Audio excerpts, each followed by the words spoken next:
Hello, good day sa ating lahat. Ah, Welcome po sa aking channel. Kayo po ay nakatunghay ngayon sa aking channel, Pantero 101. Bago po ang lahat, ay manalangin po muna tayo. Iyuko po natin ang ating mga ulo. O Diyos na makapangyarihan, na may gawa ng langit at lupa, pinupuri ka namin, sinasamba ka namin. Ikaw ang dakilang Diyos na higit sa sapat na aming pangangailangan. Patawad po sa lahat ng aming kasalanan. Nawa ay gabayan niyo po kami at samahan niyo kami sa pagninilay namin sa iyong banal na salita sa araw na ito. Dalangin ko, O Diyos, pagpalain mo nawa at ingatan, ilayo sa anumang uri ng kapahamakan, at pagalingin mo nawa sa anumang uri ng karamdaman ang lahat ng tao na makakasumpong sa channel ko na ito bilang daluyan ng iyong mga banal na salita.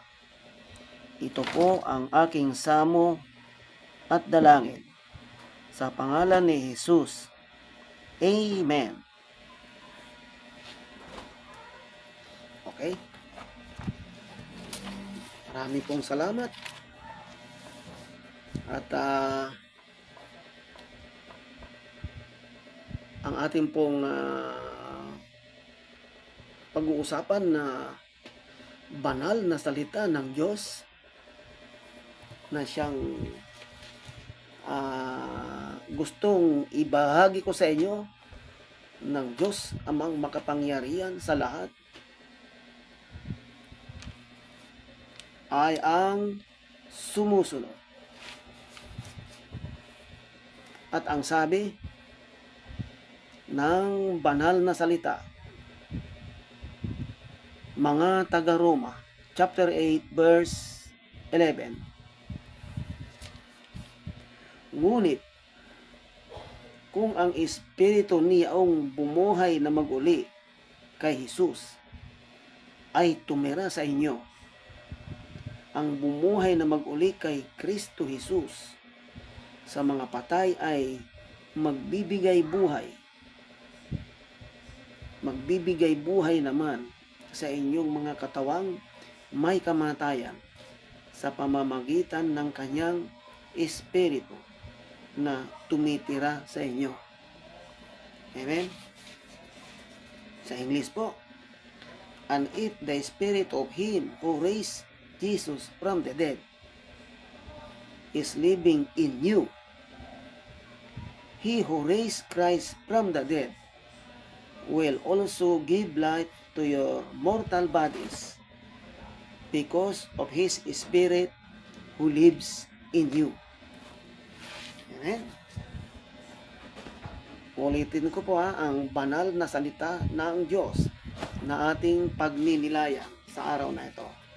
At sinasabi, ngunit kung ang Espiritu niyong bumuhay na maguli kay Jesus ay tumira sa inyo, ang bumuhay na maguli kay Kristo Jesus sa mga patay ay magbibigay buhay naman sa inyong mga katawang may kamatayan sa pamamagitan ng kanyang Espiritu na tumitira sa inyo.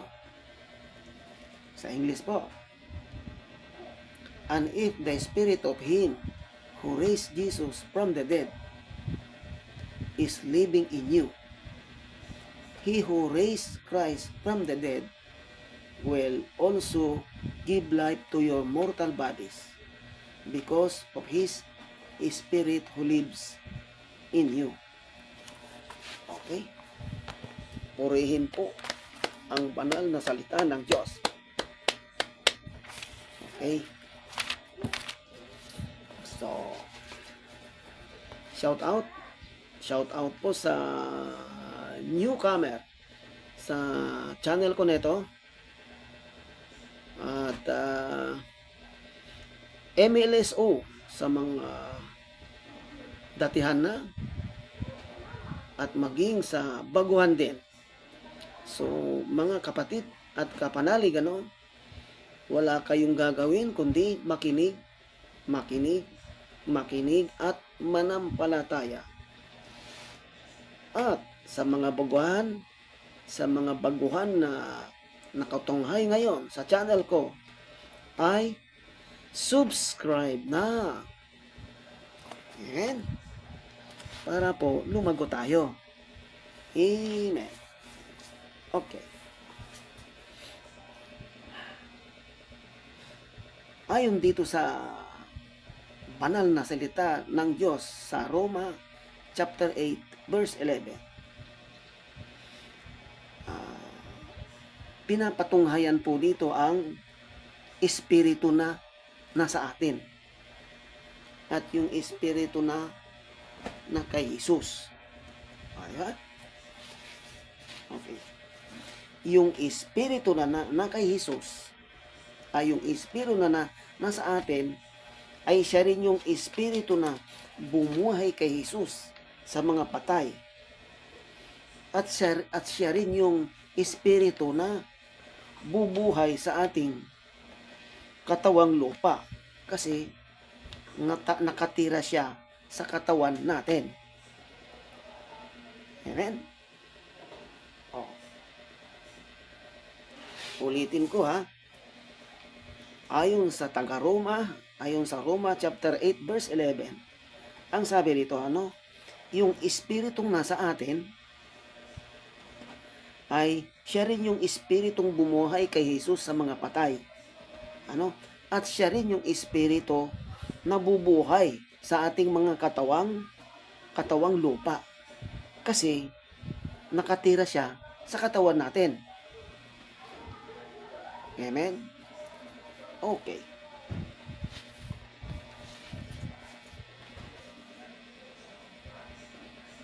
Ganito po. Given po na si Jesus, siya po ay yung bugtong ng anak ng Diyos na kanyang ipinadala through womb ni Maria dito sa lupa upang ating hari at tagapagligtas. Amen? At yun nga, iniligtas nga niya tayo at ipinako siya sa krus. Amen? So, given na rin po, na si Jesus ay anak ng Diyos. Amen? At sumasa kanya yung Espiritu ng Diyos. At given na rin na bagamat siya ay nagkatawang lupa, ay nasa kanya ang Espiritu ng Amang makapangyarihan na siyang nagsugo sa kanya. Meaning, nasa katauhan na niya ang Espiritu ng Diyos. Okay. Paano tayong mga tao dito sa lupa na iniligtas niya? Paano?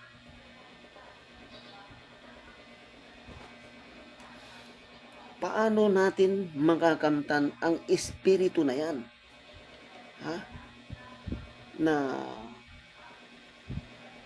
Paano natin magakamtan ang espiritu ng Diyos para manirahan sa katawan natin? Kasi sabi rito yung espiritu na nasa atin ay siya rin yung espiritu na bumuhay kay Jesus sa mga patay. At siya rin yung espiritu na bubuhay sa ating katawang lupa. Kasi nakatira siya sa katawan natin.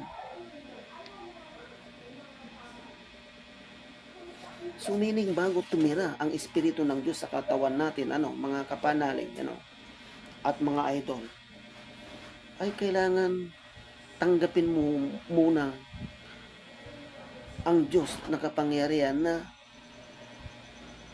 siya mong hari at tagapagligtas. Kailangan tanggapin mo muna siya.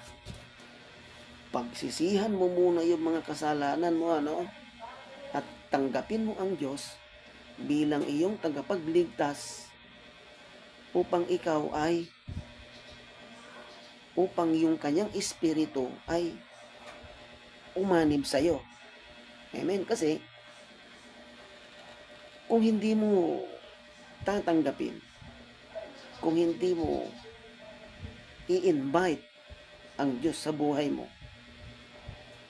hindi mananahan sa'yo ang espiritu.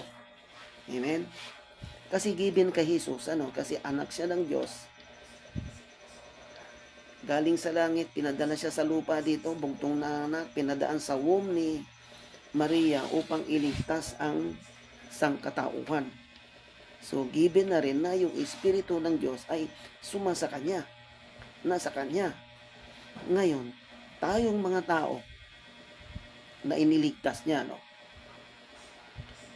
bago sumaatin ang Espiritu na yan, siyempre, tanggapin natin siya. Papasukin natin ang Espiritu. Papasukin natin ang Diyos sa buhay natin. Paghariin natin ang Diyos dito sa buhay natin.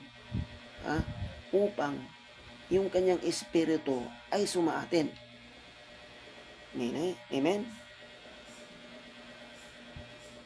Kasi nga, ang Espiritu kasi ng Diyos ay makapangyarihan, at nagbibigay ng buhay. Amen? So, ang tanong, ganito.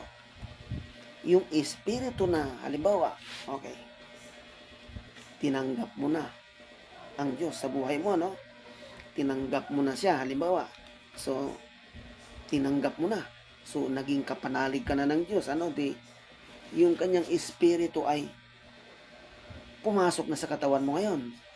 So, siya ngayon yung nag-manage sa buhay mo. Pagpasok niya sa katawan mo, ang espiritu ng Diyos, sa time na yan, ay mamamatay yung mga kasalanang lupa mo.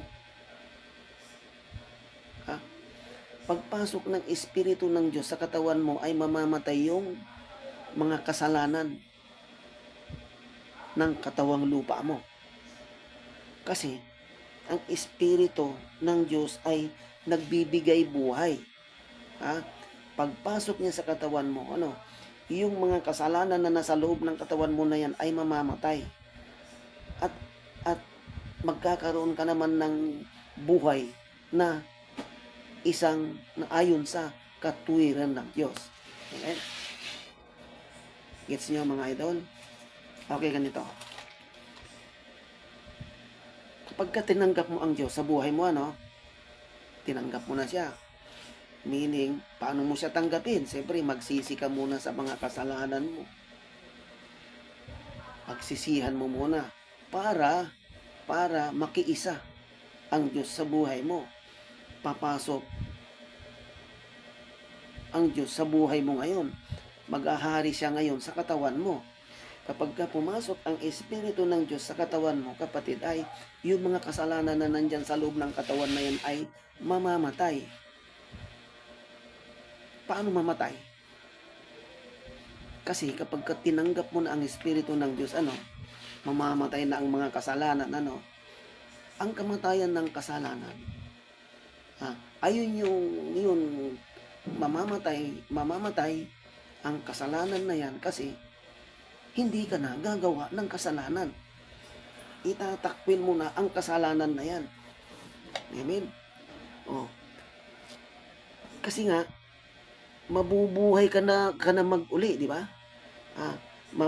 Pagpasok ng Espiritu ng Diyos sa katawan mo, mamamatay yung mga kasalanan na nandyan na yan at mabubuhay ka na mag-uli at magkakaroon ka na ng buhay ayon sa katwiran ng Diyos.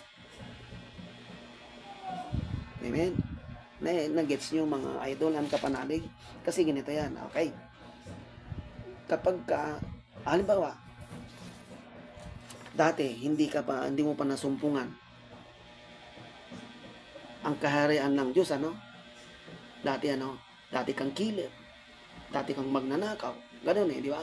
Dati kang pusher, dati kang addict, di ba? Ito na ngayon, pinapasok mo na ngayon ang Diyos sa buhay mo. Di nakialam na siya, di pinapasok mo na, tinanggap mo na, nagsisi ka na sa kasalanan mo, Pagpasok ng Espiritu sa buhay mo, Pagpasok ng Espiritu ng Diyos sa buhay mo, yung mga kasalanan mo na yan, siyempre kaya mamamatay yan kasi iwawaksi mo na. Hindi na yan mag-i-exist na dati kang hold-upper, nagbago ka na. Dati kang snatcher, nagbago ka na. Meaning, yung mga kasalanan na yan ay mamamatay na sa katawan mo. At mabubuhay ka mag-uli sa buhay ng katwiran. Pag sinabing katwiran, yung ayon sa katwiran ng Diyos, yun ayon, katwiran. So, imahin na po natin, katwiran.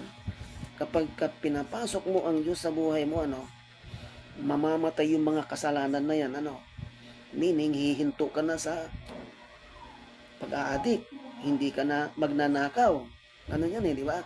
Magbabago ka na nga dahil tinanggap mo na ang Diyos nagpipress the Lord ka na, nag-aleluya ka na, di ba? Nagsisimba ka na, di ba? Nagbabasa ka ng Bible, di ba? Tapos dumandalo ka na sa gawain ng Diyos, sumasayaw ka na ng alive forever, di ba? Gumaganon ka na. So yung mga kasalanan mo ay mamamatay na. Paano mamamatay? Kasi nga itatakwil mo na sila. Excuse me po, di ba?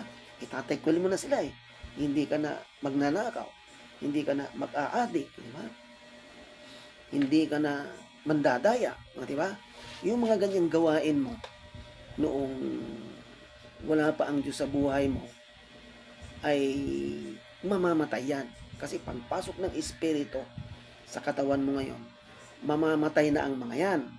So, paano mamatay? Meaning, hindi mo na yan tatangkilikin.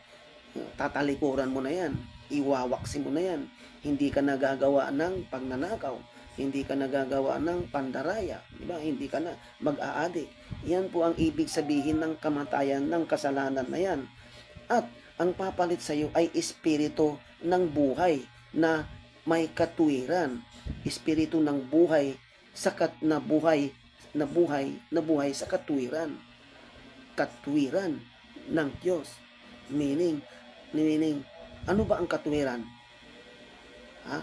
Na kapag pumasok ang Espiritu ng Diyos sa katawan mo, mamamatay yung kasalanan na yan sa loob ng katawan mo, yung kasalanan ng pagnanakaw, halimbawa, kaya mamamatay kasi hindi ka na magnanakaw. Mag-aadik, kaya mamamatay yung kasalanan na yan sa katawan mo ng pagiging adik, kaya mamamatay yan kasi hindi ka na mag-adik. Magbabago ka na nga di ba? At mabubuhay sa iyo ngayon ang espiritu ng katwiran. Meaning, mabubuhay ka na mag-uli sa espiritu ng katwiran. Okay. Ito na ngayon, himay-himayin po natin yung katwiran. Ano ba ang katwiran? Ano ba yung espiritu ng espiritu ng katwiran? Espiritu ng buhay ayon sa katwiran. Yun ang dabis doon. Ano ba ang katwiran? Ano ibig sabihin ng katwiran? Ang katwiran, ganito ayon sa aking pananaliksik, at sa karunungang bigay ng Diyos sa akin ngayon, mga kapanalig, at mga idols, ang katuwiran, ibig sabihin ay kalagayan ng pagiging tuwid. Amen. Ibig sabihin, pag nasa katuwiran ka, matuwid ka. Ha? Sabi, kalagayan ng pagiging tuwid. Yung tuwid, hindi baluktot. Di ba? Kapag nasa katuwiran ka, ibig sabihin, isa kang matuwid. Amen.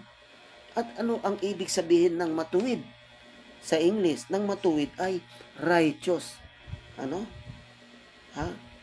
Righteous sa English. Ano pang ibig sabihin ng matuwid? Makatarungan. Or matino. Okay, di ba? Yun. So kapag pumasok na ang Diyos sa buhay mo, yung mga kasalanang madadatnan niya dyan sa katawan mo ay mamamatay.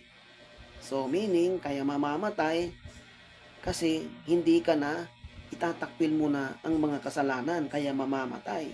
Meaning, hindi ka na mag-aadik, hindi ka na magnanakaw, hindi ka na mangungupit, diba? Hindi ka na mamboboso. Yung mga gawain na yan, yung mga kasalanan na yan, yung mga masasamang gawain na yan, ay mamamatay kasi hindi mo na yan gagawin. Itatakwil mo na. At ito na ngayon, yung banal na espiritu. So magkakaroon ka ngayon, ang papalit diyan ay buhay na ayon sa katuwiran. So isisilang ka mag-uli. So mabuborn again ka ngayon, di ba? Itatakwil mo na kasi yung lumang buhay mo. Meaning, pag itatakwil mo na yung lumang buhay mo na masama, na puro kasalanan, itatakwil mo na ang kasamaan, itatakwil mo na ang pagnanakaw, mamamatay na yan. Pag aadik mo, mamamatay na yan, hindi mo na yan gagawin, isisilang ka mag-uli. Kasi, yung espiritong papalit ay espiritu ng buhay, ayon sa katuwiran. Kaya, mabuborn again ka ngayon. Maboborn again ka ngayon, kasi yung espiritong papasok sa iyo ay espiritu ng buhay ayon sa katuwiran ng Diyos. Amen. So yun, di ba? Mag-alive, di ba? Naatin ka na sa mga gawain ng Diyos. Magbabasa ka ng Biblia, di ba? Magiging pastor ka na. At tapos linggo-linggo magsisimba ka na. Di ba? Yeah. So, dahil sasayo na, di ba? Pagka umanib sa iyo ang espiritu, mamamatay yung mga kasalanan diyan sa katawan mo na yan, Mamamatay. Meaning, yung mga kasalanan na pagnanakaw, pag-aadik, pagsusugal, mamamatay na ang mga yan. Meaning, hindi mo na yan gagawin.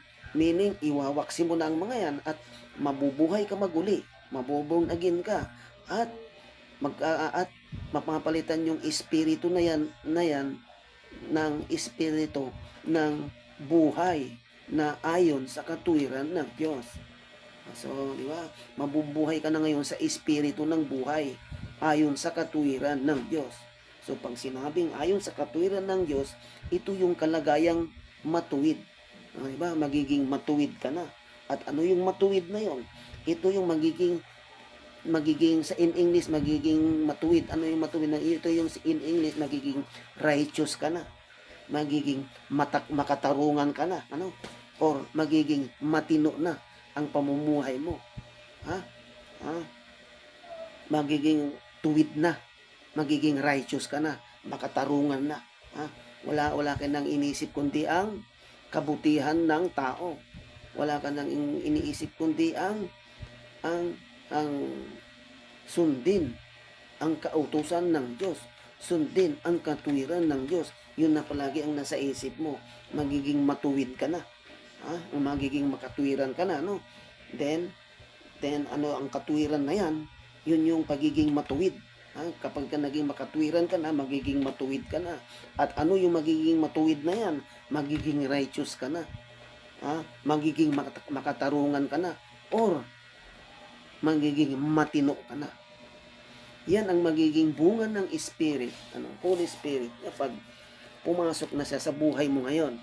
Amen? So, yung Espiritu na nasa sayo, diba, tinanggap mo na ang Diyos, umanib na sayo ang Holy Spirit. So, yung Espiritu na nasa sayo ngayon, na nasa sayo, siya rin yung Espiritu noon na bumuhay kay Jesus, sa mga patay. At siya rin yung Espiritu na bubuhay sa ating katawang lupa.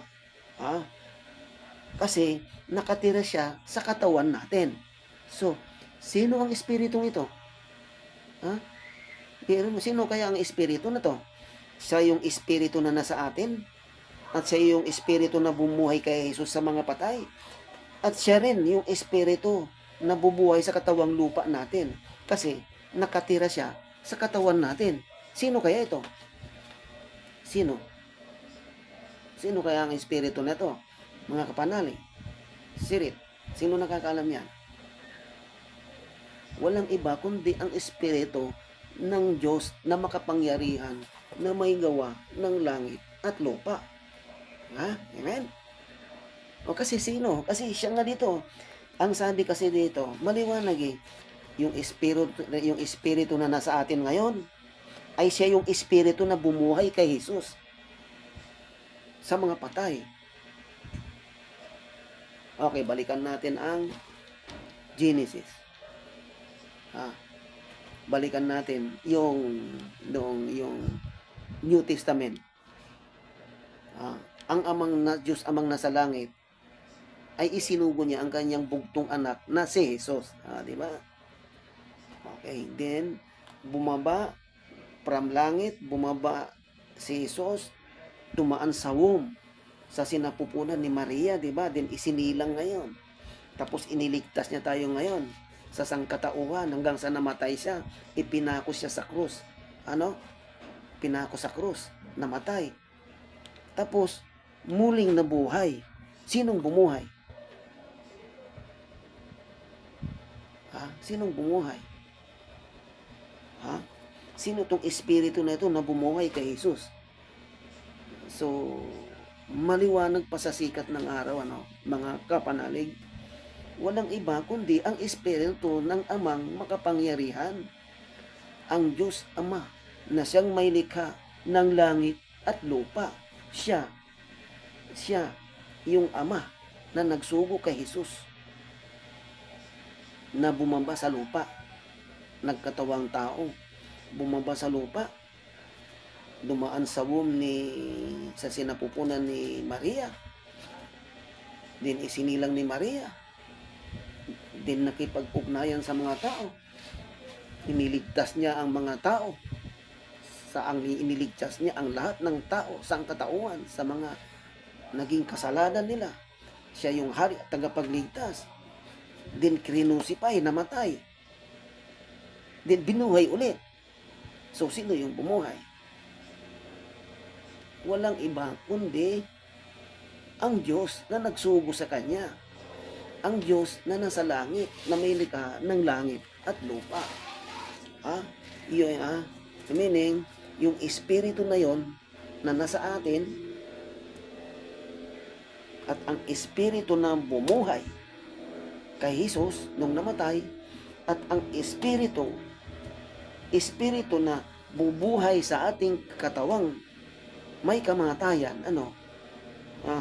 ay siya rin yung bubuhay sa atin, kasi nakatira siya sa katawan natin. Amen. Kasi once na tinanggap mo na ang Diyos sa buhay mo, titira na pala ang Espiritu ng Diyos sa katawan mo. Titira na siya. Diyan na siya mananahan. Kapag tinanggap mo na ang Diyos, titira na yung Espiritu ng Diyos sa katawan mo. Imamanage ka na niya. Diba? Siya na ang magmamanage sa katawan mo. So, yung Espiritu ng mga puro kasalanan ay mamamatay yun. At ang mabubuhay ngayon ay ang Espiritu ng buhay na katwiran, ay ang Holy Spirit, na buhay ayon sa katwiran. Yun yung Espiritu ng Diyos. So, yung Espiritu ng Diyos, yung Espiritu na nasa iyo, nasa sa atin mga kapanalig, ano? Yung Espiritu na nasa atin, at yung Espiritu na bumuhay kay Kristo nung siya ay namatay at muling nabuhay sa mga patay, ay siya rin yung Espiritu na bubuhay sa katawan natin na may kamatayan, kasi nakatira siya sa katawan natin. Amen? Amen ba mga kapanalig?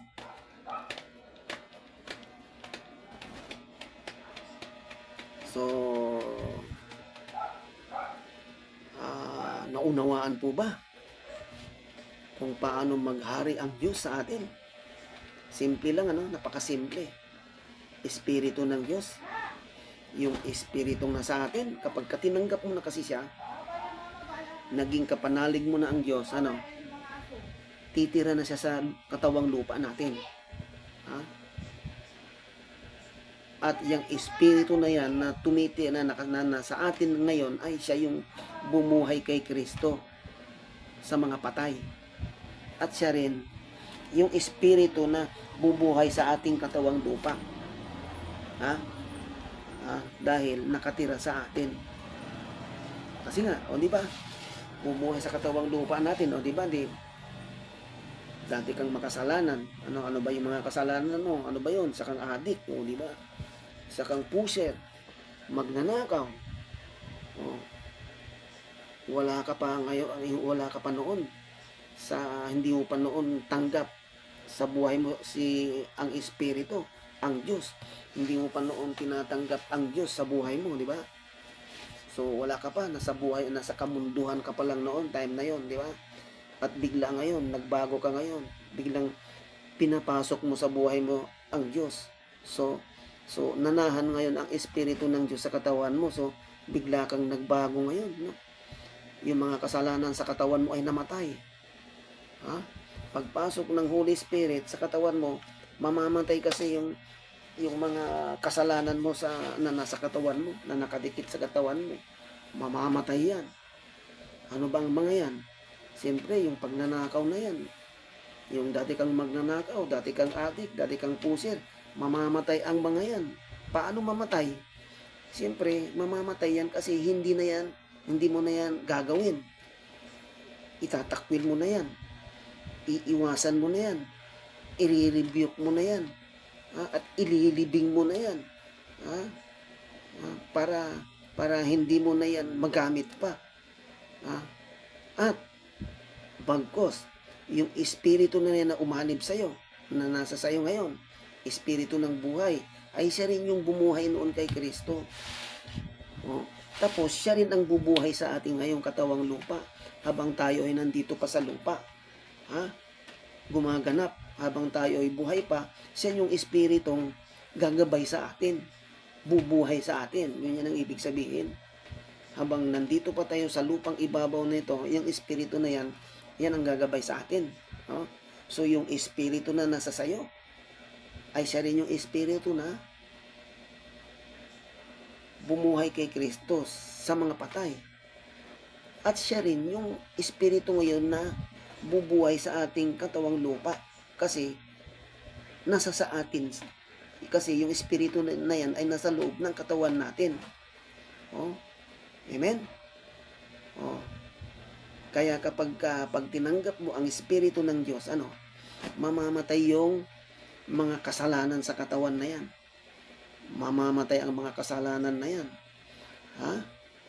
So ulitin ko, ano kaya yung kasalanan na yon? Siyempre, yung mga kasalanang pinagagawa mo, mamamatay na yun. Kung dati kang adik, hindi ka na mag-a-adik, meaning mamamatay na. Diba? Dati kang puser, mamamatay na yun, hindi ka na magpupus. Siyempre, magbabago ka na nga, di ba? At ikaw ay mabubuhay na mag-uli ngayon. Magiging mabubuhay ka na ngayon ayon sa Espiritu. Mabubuhay ka na mag-uli ayon sa Espiritu. At ang Espiritu na yan ay ang Espiritu na ngayon ng buhay ayon sa katwiran ng Diyos. Ano ba yung katwiran ng Diyos na yon? Kung ano yung gustong mangyari ng Diyos sa atin. Diba? Ano ba yon? Siyempre, gumawa ka ng mabuti. So, ang pagtakwil mo sa kasalanan mo, nung ikaw ay nabubuhay pa sa mundong makasalanan ay nung itinakwil mo na yon, tinalikuran mo na yan, ibig sabihin, ginanap mo na ang katwiran ng Diyos. Gumawa ka ang pagtakwil mo ay gumawa ka na ng mabuti. Okay? Itinakwil mo na, di ba? Itinakwil mo na ang mga kasalanan. Ang pagnanakaw, ang pag-aadik, itinakwil mo na. Di ba? Kasi tinanggap mo na ang Espiritu ng Diyos. So, nabuhay ka na mag-uli, di ba? Na-born again ka. Iba na ngayon yung naging spirit mo. Espiritu na ng katwiran. Espiritu na ng buhay. It's espiritu na ng buhay. Ayon sa katwiran ng Diyos. Na-born again ka ngayon, di ba? Na-born again ka. Meaning, pag na-born again ka, nabago na yung buhay mo ayon sa Espiritu. Kasi itinakwil mo na yung lumang buhay mo at nabuhay ka mag-uli. Na-born again ka na ayon sa Espiritu ng buhay. Ayon sa Espiritu. Espiritu ng buhay na ang nasa sayo. Espiritu ng buhay ayon sa katwiran. Okay? So, ano yung katwiran na yon? Ano yung katwiran? Yun yung lumagay ka na sa pagiging matuwid. Diba? Nabuhay ka na sa espiritu Sa spirit, sa buhay na isa, espiritu ng buhay ayon sa katwiran. So, ano yung katwiran na yon? So, yung katwiran na yon ay naging matuwid ka ng tao. Naging matuwid ka na. So, ano ba yung pagiging matuwid? In English, naging righteous ka na. Nagiging matuwid ka na. Naging makatarungan ka na. Naging matino ka na. Yun yung naging bunga ng Espiritu nung pumasok siya sa'yo. Yung Espiritu na nasa sa'yo. Ngayon, na pinagbago ka, na ginawa kang makatwiran, na ginawa kang matuwid. Yung Espiritu na yan na nasa sayo ngayon, na ginawa kang matuwid, iyan din yung Espiritu noon na bumuhay kay Kristo noong namatay siya. Yan din yung Espiritu na yan ang bumuhay kay Kristo noong namatay siya. At binuhay siya sa mga patay. Yan yung Espiritong bumuhay kay Jesus noong namatay siya at binangon siya sa mga patay. Binuhay siya sa mga patay. Amen? So, napakasimple lang, ang paghahari ng Diyos sa atin. Napakasimple. Simple. Simple lang. So, wala kang gagawin kundi itakwil mo na yung kasalanan mo na yan. Tanggapin mo si Kristo sa buhay mo. Dahil mananahan ngayon sa iyo ang Holy Spirit ngayon. Pag nanahan na sa iyo ang Holy Spirit, mamamatay na yung mga kasalanan na yan sa katawan mo. So, ano yung mga kasalanan na mamamatay na yon? So, hindi ka na magnanakaw kasi mamamatay na Tatakwil na mo na Hindi ka na mag-addict kasi itatakwil mo na. Mamamatay na ang mga kasalanan na yan at mabubuhay ka na mag-uli. Maboborn again ka ayon sa Espiritu ng buhay. Papalit na sa iyo ang Espiritu ng buhay. Holy Spirit. Ayon sa katwiran.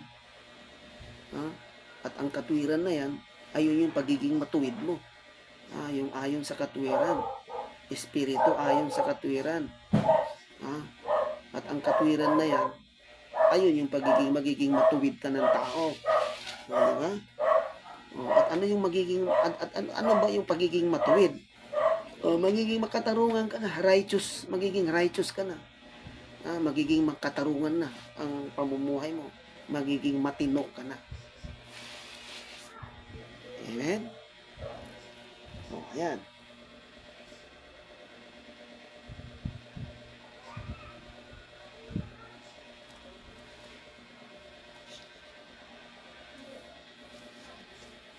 So, inuulit ko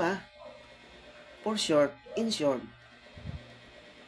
Uulitin ko yan kapag, ganito yan ayon dito kapag tumira, kapag tumira na ang Espiritu ng Diyos sa atin, di ba, biglang nagbago na isip mo, tinanggap mo na ang Diyos, di tumira na ngayon ang Espiritu ng Diyos sa buhay mo, kapag pinatira mo na ang Espiritu ng Diyos sa buhay mo, ay mamamatay na ang mga kasalanan na yan. Mamamatay ang mga kasalanan na yan pag pinatira mo na ang Espiritu ng Diyos sa katawan mo. Mamamatay ang mga kasalanan na yan. Paano mamatay? Siyempre, hindi mo nagaganapin. Hindi ka na mag-a-addict. Hindi ka na mangungupit. Hindi ka na magnanakaw. So, mamamatay na dahil itatakwil mo na ngayon yan. At mabubuhay na ngayon ang katuwiran sa buhay mo. Mabubuhay na ngayon ang katuwiran. So, ano yung katuwiran na yan? Yun yung magiging matuwid ka ng tao. Ang katuwiran ay ang kalagayan ng pagiging matuwid. Mabubuhay ka na sa katuwiran. Meaning, magiging matuwid ka ng tao. Hindi ka na magnanakaw. Hindi ka na addict. Magiging matuwid ka ng tao. At magiging righteous ka na in English, matuwid. Or magiging makatarungan ka na. Or magiging matino na ang buhay mo. Magiging righteous ka na. Magiging matuwid ka. Magiging makatarungan ka na. Magiging matino na ang takbo ng buhay mo. Amen?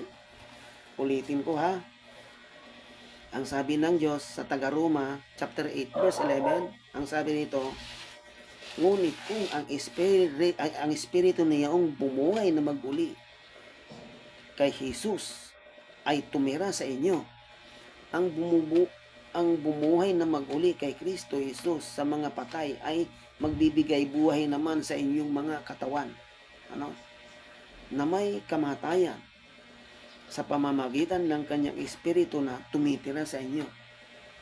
Okay?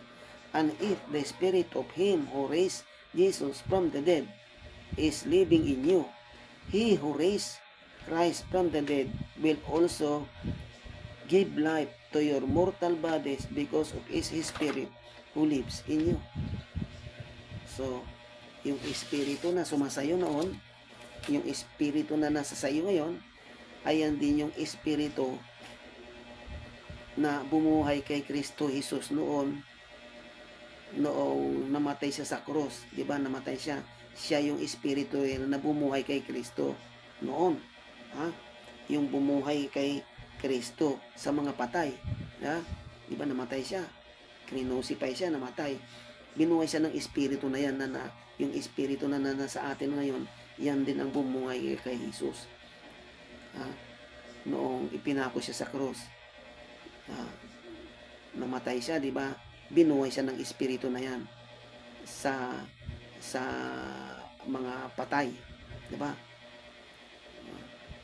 Siya rin ang bumuhay.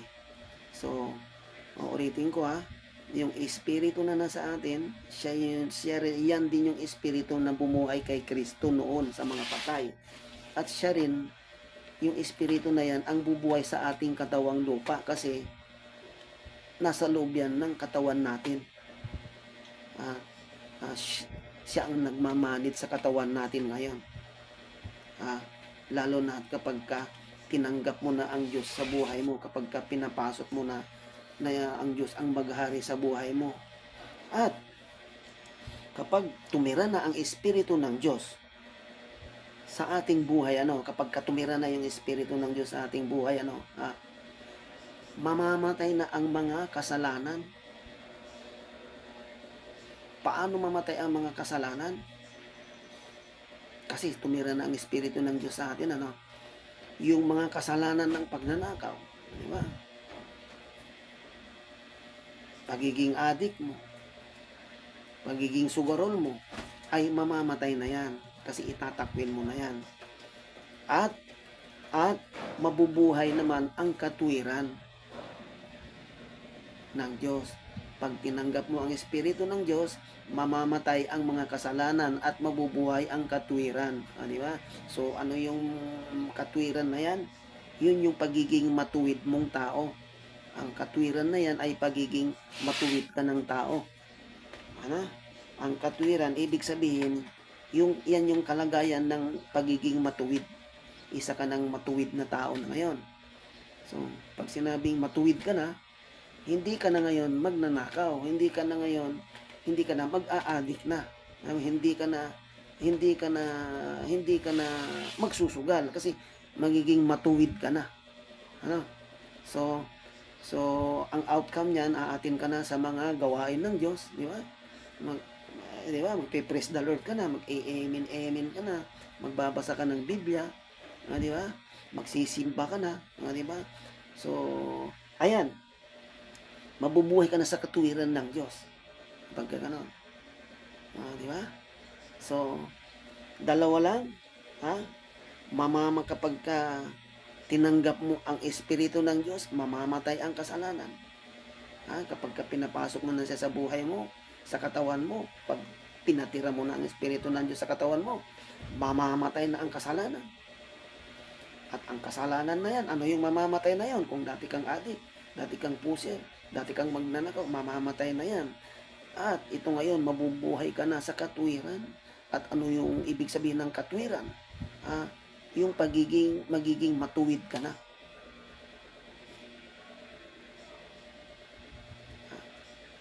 Hindi ka na magiging matuwid ka na. Magiging righteous ka na in English. Magiging makatarungan ka na. Magiging matino ka na. Meaning, hindi ka nagagawa ng kasalanan kasi matuwid ka na nga. Hindi ka na magnanakaw kasi matuwid ka na. Hindi ka na mag-a-addict kasi matuwid ka na. Mababago na yung cycle ng buhay mo, yung sistema ng buhay mo, no? Magiging matuwid ka na. So wala ka nang nasa isip kundi ang katwiran ng Diyos. At siyempre, palagi ka nang ang hahanapin mo na ngayon na hangout mo, di ba? Ang magiging hangout mo na yung mga gawain ng Diyos. Di ba? Yung mga gawain na ng Diyos. Yung magpipraise the Lord ka na rin. Makikipag-alleluia ka na rin, di ba? Hangout na ng Diyos ang hanapin mo. Magbabasa ka rin na ng Biblia na, di ba? Aatin ka na ng magsisimba ka na linggo-linggo, di ba? Ganun yun. So, I hope na naintindihan nyo, mga kapanalig at mga idol, ang aking payak na eksplanasyon tungkol sa pagnilay-nilay natin sa Roma chapter 8 verse 11. So, nawa ay nakakuha kayo ni katiting. Ni katiting. Makakuha man lang kayo ng katiting na pananampalataya. Katiting na pananalig sa ating pinag-usapan. Yan ang simbolo na sumayo ang Espiritu ng Diyos. Katiting lang ang naiintindihan mo, katiting lang. Hindi kailangan yung malaking pananampalataya. Ni katiting lang na pagsang-ayon at panampalataya sa pinagnilayan natin, katiting lang. Yan na yung sign na sumainyo na ang Espiritu ng Diyos. Amen? Amen. Okay? Hanggang dito na lang po tayo. So, bago po tayo magwakas, ay manalangin po muna tayo. Iupo po natin ang ating mga ulo. O Diyos na makapangyarihan, na may gawa ng langit at lupa, Maraming salamat po sa inyong gabay at patnubay sa pagninilay namin sa iyong banal na salita. Dalangin ko, O Diyos, na pagpalain mo, ingatan mo, ilayo sa anumang uri ng kapahamakan, pagalingin sa anumang uri ng karamdaman ang lahat ng tao na sumabay ngayon at maging sa playback ng video na ito sa pagninilay ng banal mong salita. Ito po ang aking samo at dalangin sa pangalan ni Jesus. Amen.